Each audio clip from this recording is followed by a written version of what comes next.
Bonjour tout le monde. Bonjour. Happy to see all of you people today. My name is Christian Steve Fonkem, one-time winner of the Jeune Présentateur Télé TV show. And today it has evolved because now we have le jeune cameraman, le jeune monteur. Back in the days we just had le jeune présentateur, so it's an opportunity once again given by Canal 2 International for young talents in these domains to blossom. J'ai également eu mon opportunité ou encore l'occasion de montrer de quel bois je me chauffe, entre guillemets, juste pour vous faire rire, mais de quoi c'est ce que je vaux. Et j'ai pu le faire et le public apprécie. Avant cette compétition, j'avais une histoire, mais bien après, j'ai écrit les plus belles pages de ma carrière. Et ça continue parce que pour moi, je viens de commencer. Et comme je dis souvent, et comme Daphné également l'a dit avec le titre de son album, I'm here to stay. Alors, vous me connaissez déjà. Je vais donner quelques grands rendez-vous que Canal 2 International m'a donné l'opportunité de présenter. Il y a la Coupe du Monde 2018. Russie 2018, nous avons fait une belle Coupe du Monde et c'était une très belle expérience. D'ailleurs, cette année-là, Canal 2 a été la meilleure télé de l'année. J'ai fait Canal d'Or 2017-2019 au tapis rouge que je recommande et ça m'a donné une très grande expérience parmi tant d'autres. Donc j'ai dit tout à l'heure que j'ai écrit les plus belles pages de mon histoire ou encore de ma carrière. Alors c'est le moment pour moi de vous connaître, mais puisque nous n'avons pas assez de temps, c'est pendant les questions et réponses que vous allez vous présenter et là je vais retenir, j'espère bien, God help me, le nom de tout le monde. Alors, question, on commence avec la toute première question. Vous avez la parole maintenant.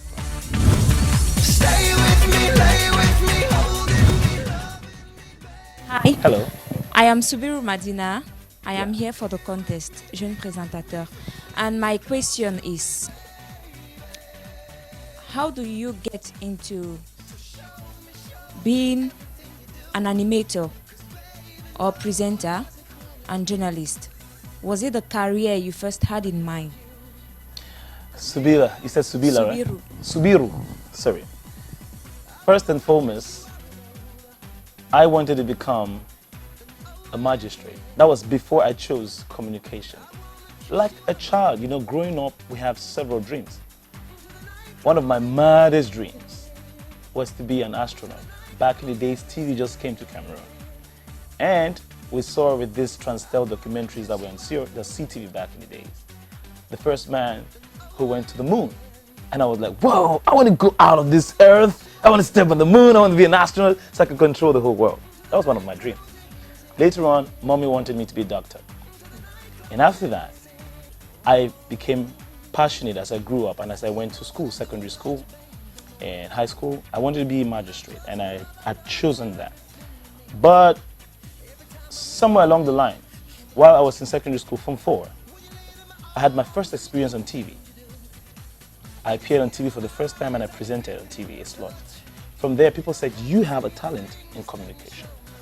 And 1 year after, I kept on doing the same thing and I considered that to be, something serious. But in 2018, when I was about to make a decisive choice on what to do when I get to 2008, what to do while at the university that would make me become professional. That's when I chose to be a journalist because I had been doing something already. I said, okay, let me just sign into the Faculty of Communication so I get professional in this because I have been taking prizes as a best reporter and everything without learning it. I said, okay, let me do it. So that's how I started choosing communication, but it was not my first choice. And let me tell you what motivated my choice at one point in time, apart from the passion. It was that I lost my mom when I was in 2002. So in 2008, 6 years after, I asked myself, what is the job that will help me work, take care of myself, take care of my family? Because lucky enough, my mom had already paid some insurance. We had the insurance policy covering us, but only until the first year of university. And after that, we were abandoned to ourselves. So I said, if I finish, without trusting on anyone's benevolence, can I work after what insurance would give me? And that's why I made this choice. And trust me, it was not a bad choice. Okay, and getting into the field of being a presenter and a journalist, it's true there are some difficulties you always encounter, but you are basically radio, from what we learned. You are at Sweet FM. Yeah. What is the most difficult encounter you've ever had in this profession, and how did you manage to overcome that difficulty? Good question. First and foremost, I'm not basically radio. I work at the radio. I'm one of the most flexible human beings you see in this profession too, of our generation. Because TV, I'm not only a radio and a TV host, I'm an event host, an MC. I can do very crazy events, that is entertainment events, like corporate events. I am a versatile human being, so I'm not basically radio. And I'm also a content producer because I've produced a couple of shows. From the Coffee Club, producing, like putting in the money, creating the content, paying the team, working with them. I'm a team leader and all that stuff. Now, talking about the most difficult thing. Difficulties come up every time, and I think those challenges help to build us. So I feel like a lot of difficulties, I've come across a lot of difficulties, but the most embarrassing to me was the lack of preparation. Never go on air when you're not prepared. It will be so ridiculous. Tu seras vraiment ridicule quand tu n'es pas préparé. Quand tu ne t'es pas préparé à faire l'émission. Ça, c'était ce qui m'avait vraiment rendu tout petit comme ça, dans ma tête. J'ai perdu en estime parce que j'avais osé prendre l'antenne ou le micro sans être prêt. Et j'avais une émission de 52 minutes, 1 heure. Parler pour 5 minutes n'est pas facile. Parler pour 1 heure quand tu n'es pas préparé, c'est suicide en fait. Et ce jour, Dieu merci, ma carrière ne s'est pas arrêtée, mais j'ai juré de ne jamais le faire. Plus jamais. Alors, une autre question? Monsieur, bonjour. Bonjour, monsieur. Je m'appelle Samuel Baïha. En fait, je viens d'une petite ville qu'on appelle Edea. Et il y a des grands qui sont passés par Edea. Bien entendu. Et je suis venu, au-delà d'apprendre, aussi démontrer le peu de connaissances que je peux avoir dans le domaine, spécialement de journalisme. Bon, mais par ailleurs, dans la ville, je suis MC comme vous aussi. Ça veut dire, dans la ville aussi, je fais régulièrement les commentaires au défilé. Super. Donc, maintenant, j'ai une question singulière à vous poser.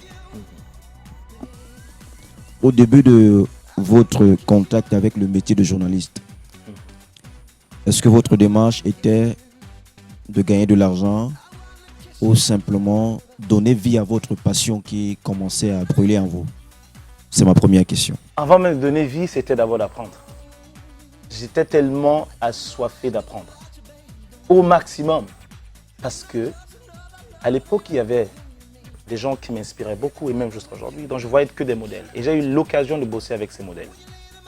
Donc, par exemple, un monsieur comme Tito, qu'on appelait affectueusement Tito Mali, m'a inspiré. Pourquoi j'étais chez moi, et quand je découvre Hype It sur la chaîne voisine STV, sans publicité, à l'époque, il était l'un des rares présentateurs d'une chaîne télé que je connaissais, en fait privée, à part la CRTV, qui était bilingue et qui maniait les 2 langues avec un certain style, avec dextérité. Et je lui ai dit, mais attends, je me suis dit, mais ce mec est bilingue comme moi, et il fait de son bilinguisme quelque chose de très artistique. Et là, j'ai dit, tiens, je peux faire ça à l'école. Donc, quand plus tard, j'ai eu l'occasion de commencer à me former, j'ai voulu apprendre au maximum. J'ai voulu me former et devenir comme ces grands et devenir même plus grand. C'était d'abord ça qui a nourri mes désirs. Donc j'avais la faim d'apprendre. Après ça, plus tard, j'ai commencé à dire, d'accord, maintenant que je maîtrise ce que je fais, et les gens aiment ce que je fais, et apparemment je suis professionnel, parce que j'ai fait mes classes, et au moins je suis au-dessus de la moyenne, je peux maintenant vivre de ce métier. Et là, ma mentalité a changé et j'ai commencé à vendre ma connaissance et mes services. Mais d'abord, je voulais apprendre. Et j'apprends toujours. D'accord. Deuxième et dernière question. Vous savez que beaucoup de journalistes actuellement sont sujets à plusieurs critiques et quelquefois manquent de crédibilité. Quel est votre regard sur le paysage journalistique au Cameroun? Alors, juste pour répondre d'abord à ta première préoccupation sur le manque de crédibilité. Quand tu manques de crédibilité, c'est parce que tu, soit, ne dis pas la vérité au peuple, deux, tu as dévié de ton intention initiale. Il y a deux choses. Si tu te présentes face au public comme X personnes et que demain, sans transition, sans les préparer et leur donner une raison pour le changement, tu changes et tu as une autre personnalité, tu commences à manquer de crédibilité. Et la meilleure façon de manquer de crédibilité, c'est en racontant des mensonges au peuple. Et plus tard, une autre personne vient avec la vérité. Et comme on dit, il y a seulement une version de la vérité. Tu deviens ridicule. Bon, il y a plusieurs raisons qui poussent certaines personnes. Ce n'est pas seulement dans le monde du journalisme, dans la vie, à manquer de crédibilité, à compromettre leurs standards et à vendre leur intégrité pour je ne sais pas quoi qui est un échange. Donc déjà, le regard, c'est purement... mon regard va purement être... C'est purement... c'est personnel en fait, mon point de vue. I feel like it's more of a personal and an education problem than a professional problem. It's an integrity game. Apart from the money game, there is an integrity game. And if you as a human being cannot uphold the principles that are correct and that govern you as a human being, before even your professional principles, then you're the only one to be blamed. Donc je pense que il existe des journalistes qui manquent d'intégrité, mais il y a toujours des journalistes qui maintiennent le cap et qui gardent l'image.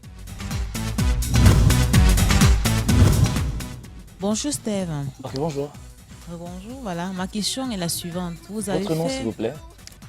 Mary Inès. Inès. Mary Inès, oui. Mary Inès. Nice meeting you. Ok, voilà. Je veux savoir, il a parlé d'intégrité et de crédibilité. Ouais. Durant la carrière, nous sommes jeunes et on veut faire carrière dans le journalisme comme dans l'animation, enfin, dans la présentation télé. Est-ce que dans notre environnement, on aura affaire à des personnes, je vais dire, qui ne vont pas nous accompagner, je vais dire, est-ce que vous avez été accompagné durant vos premiers pas?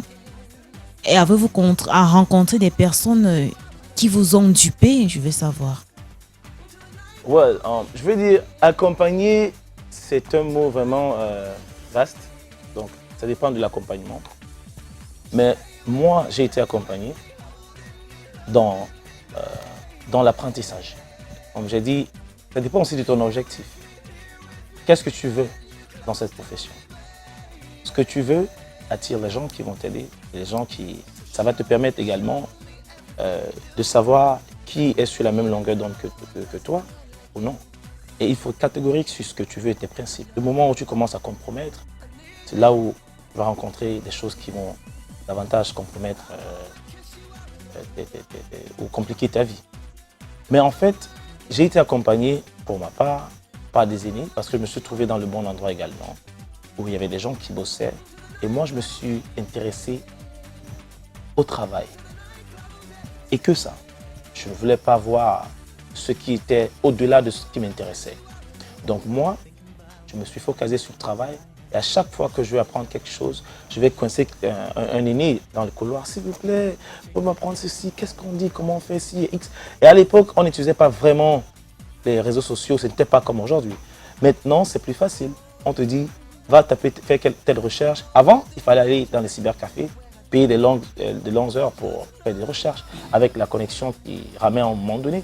Donc, ça coûtait plus cher. Aujourd'hui, avec ton téléphone, il suffit juste d'entrer une phrase et tout, de saisir. Et là, tu as les données qu'il faut. Comme je dis souvent aux gens, Internet, c'est la plus grande université du monde. Tu as tout sur Internet. The good, the bad and the ugly. So you choose what you want. Donc, l'accompagnement, c'est ça. Ça dépend de ce que tu veux et c'est à toi aussi de faire le choix. Parce que tout le monde va venir vers toi pour des raisons. Ça pour leurs raisons personnelles, mais je veux dire, c'est à toi de choisir avec qui tu vas évoluer. Tu as le choix. Okay, sir. Hi. Hi, sir. Yes, my name is Patrick Bilon. Patrick Bilong, is a pleasure. Yes, Good voice and good personality. thank you. I'm francophone, but I want to speak in English. You know Perfect, that go ahead, bro. practice makes perfect, so I have to I try. mean, you're doing a great job. Trust Great. me. I would like to know what is your personally. What do you think make you special in your field? What makes me special in my field is I know who I am. You know, people say, how do you become the best? See, when everybody has learned the same trade as you have learned, knows the same tricks, right, and performs it well, how do you distinguish yourself? You should know who you are. What makes you unique? Because your uniqueness, because God has created each and every one of you unique. There is something you can do that nobody else would do it as you. And there's something she can do that you can never do. That's what makes you unique. That's why 10,000 people can do the same thing and they're all good and you like all of them because of their uniqueness. That's what makes me different. I know who I am. I know who I am. And the fact that I know that I am the Son of God, the fact that I know that there is nothing I can fear, nobody, no human being intimidates me. I respect everybody. I will not fight you, but I have this consciousness and this assurance that God Almighty protects me and He has blessed everything I'm doing. The moment I put in my heart and my whole soul that I want to do something, I succeed. There's just no way out because it backs me up. When you have that assurance about yourself, you don't go into useless competition because you know that you are your own competition. You can only be the better version of yourself. You can't take another person's place. Because the first word you eliminate is, this man took my place. Il a pris ma place, je vais reprendre ma place. Non. Tu n'occupes que ta place en fait. Et tu ne peux que être la meilleure version de toi-même. The most difficult relationship to handle in life is your relationship with yourself. But what most people do is that they focus on more relationship with other people and criticize without thinking about them. Have time, enjoy your own self, build yourself and see how you grow. So the first thing that I'll tell you is know who you are. And the more you know who you are, the more confident you are. And trust me, when you take a mic, they'll say you're charismatic. You know who you are. And when you're talking, it's with assurance. Thank you, sir. Hi, Steve. Hi, sir. I am Adan and I am an animator. So I have seen you doing Canada. I was so amazing. How do you feel before doing it after? Good. Okay. Let me just say something about. Do you know Dave K. Moktoy? Probably that's one of the first generations or second generation of comedians Cameroon had who went international. When you talk like that, it makes me think of Dave K. Moktoy, like you're playing a role. Like you have to come out naturally. You have already a very good voice, heavy voice. Don't add bass to it. But it's very good if you want to become a voice actor later on, because a voice actor like, oh my God, give it up to me. Everybody talk to me. How you everybody? That's another field. I think you can be a good voice actor, right? So that's just to tell you that that's a craft. That's something you have. It's an advantage you've got naturally already. So now when you're supposed to talk for an audience, use the natural voice, yourself. But when you're supposed to act out like sports, you see with most of these brands, MTN, Orange, like everywhere you go, coming up, everybody now, you can use that. I think that's great. And it gives money in Cameroon though, but you have to work it out. So now, talking about how I felt. Yes, I would say that, let me answer your question. It was very amazing when I have seen you doing the Canada in front of my screen, you see. Okay. So, how you feel before doing and after an event like Canada? Before, I was tensed. Tense because I just wanted to deliver just what is expected of me and then maybe take it a little higher. Because behind the scenes, you have people who instruct you, and there are a lot of commercial and other professional constraints They will tell you, don't do this. The first lady is coming. This is the protocol. You need to know about everything so you know how to carry yourself and not, breach or go beyond your limits. So you're a little tense, like, okay, let me make sure I get my lines. I should be ready to improvise. I need to know everything concerning the event, about the people who are coming and so on. So it's a lot of pressure because you're studying in a very short time. Now, the moment you start your introduction and you have a good introduction, like, hi, Cameroon, Africa, and the world, you're welcome to the biggest red carpet event in Central Africa, and why not, arguably in Africa. My name is Steve Funkem, you're welcome to Canal d'Or. Once you give that, boom, it's just like a plane now on automatic flight, how they call it, on autopilot. So all the pressure comes down, and that's good. After it's, yo, we succeeded. You have a very nice voice and you are very bilingual, so how to fail bilingual as you? Because all time you are speaking, you are serious, mate. Seriously. And I'm telling you how to fail as bilingual as you. What you're doing right now, you're trying it well. Like, I see you can speak French better than English. I can sense it, but you keep practicing. Practice makes perfect. Thank you so much. Thank you.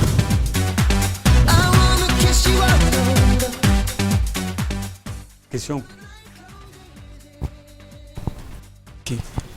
J'ai une question, monsieur. J'ai souvent regardé dans certains plateaux de télévision. Je vois en fonction de la forme du plateau, on voit le déplacement de la caméra, comme nous avons tantôt dit tout à l'heure. Oui, ce qui fait qu'on voit comment on décale l'angle de prise de vue. Mais par contre, dans les stades de football, oui, certes, il y a des mouvements également qui se font, mais il y a certains mouvements qui ne sont pas faits et du coup, on les voit comme ça. À l'exemple du côté où se trouvent généralement les coachs. Oui. Généralement, quand on filme les coachs regardent le stade. Les coachs regardent le stade où le jeu se passe. Mais là, est-ce là encore, on est encore dans la loi de 180 tel que prévu? Parce que ça, je ne sais pas. Et quand on regarde à l'écran, généralement, on ne s'en rend pas très souvent compte. Oui, donc on constate seulement comme ça. Est-ce que c'est à cause du stade? Je ne sais pas, c'est à cause de la forme du stade ou bien de la disposition qu'ils ont choisi de faire cela comme ça. Ok. Vous savez que dans chaque chose, il y a la règle, il y a les exceptions. D'accord? On enseigne difficilement les exceptions. On enseigne la règle. En passant, on vous dit qu'il y a les exceptions. D'accord? Généralement, en football, il y a tellement de caméras que quand on choisit souvent une autre caméra, c'est comme si le but était dans le goal, c'est comme si entre-temps le gardien a tourné comme ça. Ça fait partie des exceptions du métier qui est propre au football. Quand tu vois ça, ça ne te choque pas. Même si tu es professionnel, tu vois. Mais quand il quitte dessus, il revient sur leur position normale. D'accord? Quand il quitte dessus, il revient sur leur position normale. C'est des choses qui viennent seulement de temps en temps. Puisque en principe, un match de football qui se fait avec 30 caméras. Un match de football qui se fait avec 30 caméras. Est-ce que les 30 caméras peuvent respecter l'axe? Voilà, il est très difficile. Ça fait partie des exceptions. Ça veut dire que les caméras sont placées presque partout. Au-dessus de vos têtes, dans les tribunes, dans les gratins, dans les machins. À un certain moment, on doit prendre la caméra qui est de l'autre côté pour montrer une action qui s'est passée sur l'air des jeux. C'est comme si ça fait comme ceci. C'est comme s'il y a eu l'axe est faussé. Certes, ça fait partie des exceptions. Comprenez? Ce que vous devez retenir la règle.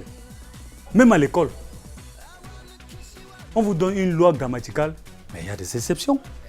Et les exceptions ne s'utilisent pas chaque fois. Tu peux faire une année sans utiliser une exception. Même à l'école, tu peux passer une année sans que l'exception soit utilisée. D'accord? Mais ça existe. Si tu l'utilises, dans certains cas, le professeur de français ou le professeur de mathématiques va comprendre que cette fois-ci, il a utilisé l'exception. Il va passer. Mais si c'est répétitif, on va poser la question. D'accord? Si c'est répétitif, le teacher va dire qu'il y a un problème. Mais si par moment tu l'utilises, il va comprendre. Les exceptions veut dire qu'à un certain moment, on peut l'utiliser. Je doute fort si je pose la question à un de vous là. Sur les exceptions qu'on a vues à l'école, s'il a eu à utiliser ça, je doute fort que quelqu'un va dire oui. Mais ça existe. En mathématiques, il y a des théorèmes, il y a des actions. Il y a la vraie formule. On te donne la vraie formule. On dit que tu peux utiliser le théorème si vous faites le raccourci. Tu peux utiliser l'action si vous faites ceci. Mais tu peux finir tout ton cycle sans toutefois utiliser un théorème ou une action. N'utilisez que la formule directe qu'on t'a donnée. D'accord? Donc, la question que tu poses sur le match de football, ce n'est qu'une exception dans notre métier. Si vous faites ça dans un documentaire, on va se moquer de vous. On va se moquer de vous. Vous pouvez faire ça une fois. Dans les films, il y a les axes, on fausse les axes. Dans les films d'action, on fausse les axes. Mais c'est tellement beau, tellement rapide que des fois tu ne vois pas. Des fois même toi, professionnel, tu vois. Mais ça ne te choque pas. Parce que ça vient, ça repart vite. Ça repart. Avant de revenir encore, il reste dans la logique longtemps. Si c'est un film de 90 minutes, il peut faire une faute volontaire. Par exemple, ça c'est des fautes volontaires. Il peut faire une faute volontaire à la 20e minute, refaire l'autre à la 50e minute et mettre l'autre vers la 90e minute. C'est un peu comme ça. Donc il y a les règles, il y a des exceptions. D'accord? Ne le rend pas. Il faut retenir les règles en mettant les exceptions à côté. Quelque part là, il peut arriver des cas qu'il y a ça, il y a ça, il y a ceci. D'accord? Il y a encore une question. Vas-y, posez. Oui, en fait, quand vous avez parlé de déception, ça fait ma réponse, mais je vais quand même le dire. En fait, je voulais prendre à titre expérimental dans une salle de conférence. On a les invités devant, il y a le moniteur principal. Par exemple, je place par exemple mes caméras de ce côté. Je trace une ligne. Je choisis pour filmer ceux qui regardent. Forcément, je vais placer une autre caméra de l'autre côté qui va prendre le moniteur. Lorsque vous avez parlé de déception, j'ai eu l'impression que mon truc était... Ça, peut-être si vous filmez votre conférence en multi-caméra, si vous avez une seule caméra, vous faites comment? Hein? Même avec une caméra, la règle de 180 est toujours respectée. C'est pas parce que c'est une caméra que vous croyez que vous allez marcher partout, n'importe comment et filmer, non. La règle, dès que vous arrivez même dans une salle de conférence, vous regardez, tac, vous fixez les règles en fonction de là. Vous fixez les règles. Voilà les panélistes principaux. Voici les participants. Je me fixe une règle. Je mets les principaux dans tel angle. Je mets les participants dans tel angle pour faire champ contre champ. S'il faut coller, on met ceci. Quand ça passe au prochain plan, l'autre parle. On sent que oui, il a respecté quand même. Les gens sont face à face. D'accord? C'est pas que je filme un coup, les modérateurs, le modérateur et sa clique, ils sont à droite, les participants sont à gauche. Un autre coup, les participants sont à gauche, les modérateurs et ses clics sont à droite. Non. Vous pouvez filmer une salle de conférence de 1000 personnes. Chaque plan que vous faites, si c'est les 1000 que vous filmez, hormis la table d'honneur, la table des modérateurs et consorts là-bas, tout le lot là, vous pouvez les mettre du même côté. Et venir maintenant sur la table, chaque plan que vous faites sur la table, vous donnez un sens qui montre qu'ils sont face aux gens. C'est tout ça. C'est ça, c'est la loi aussi.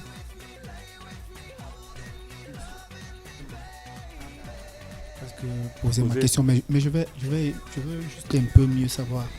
Lorsque les caméramens sont dans un stade de football, les dispositions des caméras ne respectent pas à la base la loi de 180. Non, ça respecte à la base parce que la loi de 180, c'est les premières caméras qu'on pose. Quelles sont les caméras qui font le match? Il y a les caméras qui font le match et les caméras d'ambiance. D'accord? Quand tu viens sur un stade de football, la première chose que tu vas voir, tu es venu voir le match. Quand tu es derrière la télé, c'est d'abord le match. L'ambiance vient maintenant agrémenter le match. Donc les premières caméras qu'on place, c'est les caméras qui font le match. Et les caméras qui font le match, la règle c'est respectée. Ne vous leurrez pas. Ne vous leurrez pas, c'est respecté. Tous les autres, il a pris l'exemple de banque de touche. Ça, c'est des caméras secondaires. Les caméras qui font le match, la règle c'est respectée. Si un seul n'est pas respecté, ça va se voir chaque coup. Maintenant, il y a des caméras qui filment l'ambiance, il y a des caméras qui cherchent seulement les gros plans, parce que sur un très gros plan, on n'a pas besoin de faire un champ contre champ. Un gars tombe, boum, une caméra n'importe où tire sur lui. Fait un zoom in total sur lui. Pas un gros plan de lui. Est-ce qu'on a besoin de dire que c'est gauche ou droite? Non. Mais le plan d'ensemble, le demi-plan d'ensemble, les plans des mains courantes et le plan dans l'axe sont obligés de respecter la loi de 180. D'abord, c'est les premières caméras qu'on place lors d'un match de football. Les caméras qui font le match. Les caméras principales, c'est les caméras là qu'on place d'abord. Maintenant, si on dit qu'il y a 300 caméras et qu'il y a peut-être 7, 8 qui vont faire le match, on place d'abord les 7, 8 et on voit comment placer les araignées, placer les machins, ceux qui vont filmer. D'autres plans, on prévoit même d'autres que si tu vois un épervier passer en haut là, filme-le et tout. On prévoit tout ça. D'accord? D'accord. Donc ça, c'est la loi de 180. Mes amis, j'ai insisté dessus. Et j'utilise maintenant le vrai nom, la loi de 180. Tout à l'heure, l'angle de 180. La loi de 180. D'accord? À côté de la loi de 180, j'espère que vous avez compris, hein, parce que vous avez déjà bondi dessus.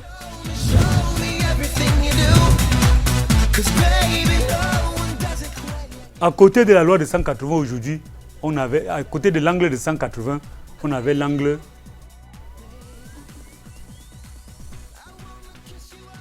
30 degrés. Voilà le second.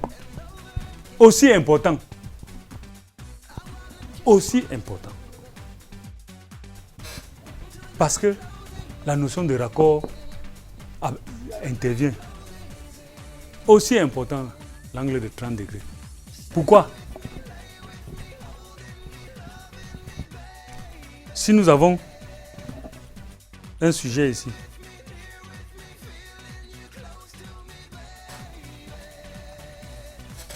nous avons notre caméra là.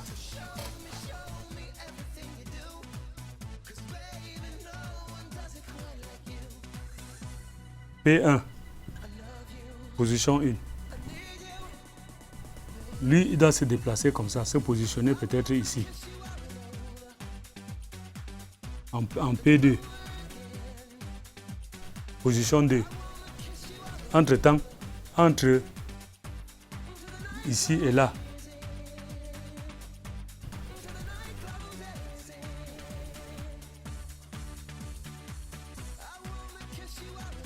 « 30 degrés minimum. 30 degrés minimum. Pourquoi? Donne le micro.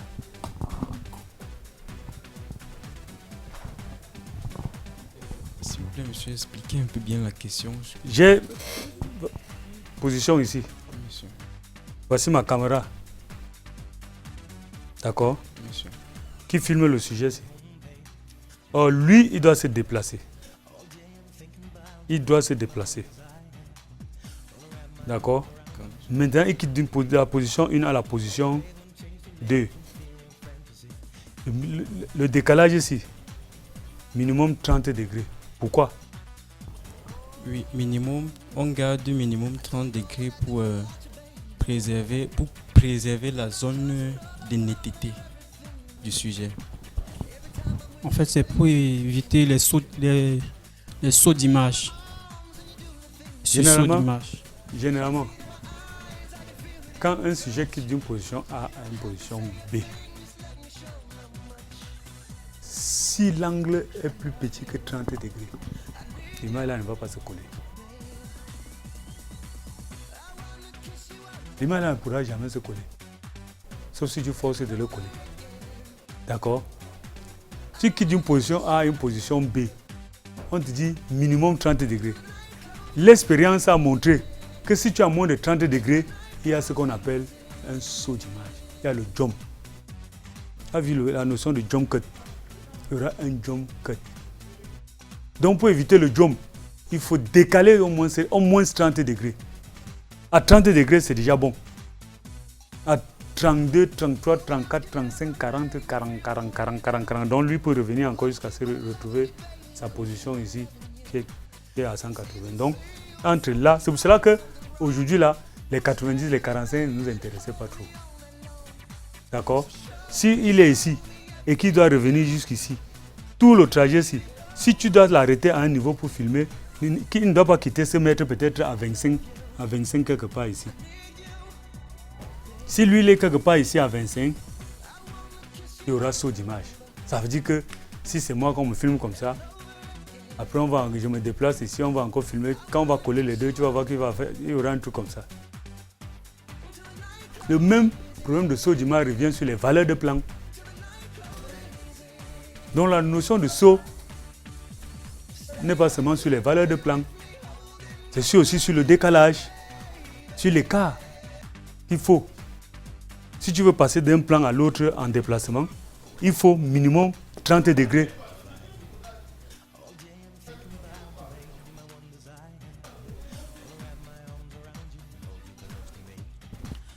C'est compris? Hein? C'est compris ou bien tu as toujours... C'est pas clair, c'est pas très clair dans ma tête, monsieur. Voilà. J'aimerais savoir si c'est le sujet à la position 1 est suivi pendant son déplacement. Il n'est pas suivi. Ah, c'est des plans fixes. C'est des plans fixes. Ah, ok. Je quitte d'un plan A que j'ai déjà fait le plan. Je vais refaire un autre plan à position B. Il faut que l'écart entre la position A et le second plan que je veux faire à la position B, que l'écart soit d'un angle de 30 degrés. 30 degrés. Ça marche, monsieur. Ce n'est pas que je le suis. Non, si tu le suis, il n'y a pas de problème. Okay. Tu fais un plan fixe. Tac, tu coupes. Maintenant, tu dis décale. Tu dis décale. Il doit décaler au moins de 30 degrés. Au moins de 30. On n'a pas dit 30 fixe. C'est là où 30 degrés a la chance dans la panoplie des angles. Dans les 180, on a éliminé 360, on a éliminé 90, 45, on a laissé 180 et 30 degrés. Puisque 30 degrés tombent là comme un cheveu dans la soupe. Ce n'est pas que 30 degrés tombent comme un cheveu dans la soupe. Ça a sa place. On sait que si vous déplacez de 45 degrés, c'est déjà un angle droit. Si vous déplacez de 45 degrés, vous avez déjà un angle droit. Voilà un angle de 45 degrés. De 90 degrés. 90 degrés, pardon. Si vous déplacez d'un angle de 45 degrés, c'est déjà assez grave. Bon, maintenant, on te dit de déplacer minimum de 30 degrés. D'accord? À partir de 30 degrés, vous pouvez déjà positionner. Vous quittez d'un gars là, vous faites comme ça, tac, 30 degrés. Maintenant, le 30 degrés, vous étudiez que ces déplacements ne se mesurent pas avec des unités de mesure. À un moment, l'unité de mesure, c'est dans votre tête. L'unité de mesure, c'est dans votre esprit. Donc, l'unité de mesure, c'est vous-même. Si vous-même, vous ne pouvez pas être une unité de mesure dans notre métier, vous n'allez pas passer le temps à faire comme des géomètres ou bien comme des menuisiers. Et là, il faut toujours le mettre pour prendre la dimension. Non. La dimension, c'est nous-mêmes. Nous-mêmes, on regarde comme ça, là, on se dit que non. Là, ça peut me faire 35 degrés, là, ça peut me faire 40 degrés, là, ça peut me faire machin. Le seul angle qui est vu à l'œil nu, c'est le 180, même pas le seul. Dans notre métier, il y a celui de 180 qui se voit. Le 30 degrés, c'est approximatif. D'accord? Quand tu regardes comme ça, là, le 180 se voit, c'est une ligne. Femme, c'est parti. Le 30 degrés, tu fais comme ça. Est-ce que je suis à 30, je suis à 25, je suis... Donc, c'est une façon de dire que l'écart entre deux plans, si je fais un sujet au plan A, je veux faire au plan B, il faut que l'écart soit considérable. Parce que vous ne pouvez pas mesurer net 30 degrés. Dès que vous décalez, il faut que l'écart soit considérable pour que ton sujet au plan A et le même sujet que tu as fait à la position A et à la position B soit raccord. Soit raccord, je ne parle pas de coller. Nous sommes dans les raccords, donc il faut qu'on utilise le mot. Il faut que le plan A que tu as fait et le plan B soient raccord. D'accord? Donc c'est ça la loi des 30 degrés. C'est ça le 30 degrés. Donc il faut vraiment faire attention dans les affaires de loi. D'accord? Donc lui là, le 30 degrés là, vous évitez un saut. Vous évitez un saut. Alors, comme nous n'avons pas les équerres, les rapporteurs pour me dire que où est ça, c'est que vous aurez besoin des équerres géants. Alors, si ma caméra est à 3 mètres, il faut que j'aille à 3 mètres pour chercher le rayon et mesurer 30 degrés. Si je mets mon rapporteur, il me faut un rapporteur géant pour pouvoir poser et trouver mon 30 degrés. Si je suis à 4 mètres, je fais comment? Si ma caméra est à 4 mètres, je fais comment? Donc, vous-même, vous devez être l'unité de mesure. Savoir estimer et décaler comme ça se doit.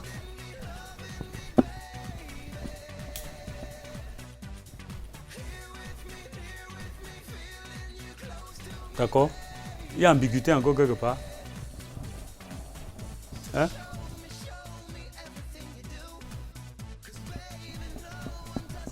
Maintenant, le mot raccourci apparaît partout. Nous sommes dans les plans, raccord plan. Nous sommes dans l'éclairage, raccord lumière. Nous sommes dans ceci, raccord, raccord, raccord. Notre travail n'est fait que de raccords. Notre travail n'est fait que des raccords. C'est pour cela que ça, c'est un mot français qui ne projette à rien la technique qu'on voit. Quand on dit plan, tu vois les cadres. Quand on dit raccord, raccord. Quand on dit lumière, tu vois. Quand on dit éclairage, tu vois les lumières. Mais quand on te dit raccord, à prime abord, tu ne vois rien. À prime abord, tu ne vois rien. Mais si lui-là n'est pas respecté, tout ton travail doit aller en brousse. Donc vous voyez que c'est l'un des éléments les plus importants en cinéma. Le mot raccord. D'accord? Ce qui fait que quand on finit un travail sur le terrain, des fois on s'aperçoit qu'il y a beaucoup de plans qu'on appelle couramment plans de coupe qu'on a oubliés. C'est des plans qui nous servent de raccord. Parce que si j'ai des fois j'ai 2 plans, je ne réussis pas à les coller. Il me faut entre ces 2 plans, un plan qui vient me donner l'occasion de les coller. Des fois on demande au cadreur, pardon, on va nous chercher encore ça. Parce qu'entre 2 plans, il n'y a pas eu raccord. Entre 2 plans, on n'a pas pu les juxtaposer. On n'a pas pu mettre l'un à côté de l'autre. Il faut chercher un élément tampon. Ces éléments tampons qu'on appelle couramment les plans de coupe. Ce n'est pas au hasard. Les plans de coupe permettent souvent de coller 2 plans. Ou bien permettent de donner une spécificité à ce que je veux faire. Je suis en train de faire une cuisine, machin. Je peux faire, à un certain moment où vous êtes en train de bouillir, je veux mettre le cube. Tac, je fais un gros plan sur le cube. Des fois, je prends la cuillère. Ou bien j'ai dans la cuillère dans la marmite. On n'a pas vu comment j'ai fait pour prendre la cuillère. Tac, on monte une action qui est neutre. Et après, on me voit avec la cuillère. Les gens vont comprendre que durant le passage de l'action neutre, j'ai pris la cuillère. Tout ça, c'est raccord. Donc ça, c'est un élément. Les amis, ça, c'est un élément. Je vous dis que moi, je n'aime pas quand les cadres touchent vite à la caméra. Si vous maîtrisez tout ça, la caméra, là, c'est un jour. Je ne peux pas venir m'asseoir ici et commencer à vous dire que tel bouton sert à ça. Je ne peux pas. Parce que c'est que je peux vous montrer ça en 2 jours. Même en une journée même, je vous montre ça. Si vous appliquez tout ça, vous filmez bien. Le reste sera seulement la manipulation. Le reste sera la manipulation seulement. Manipuler, toucher. C'est ça qui est important.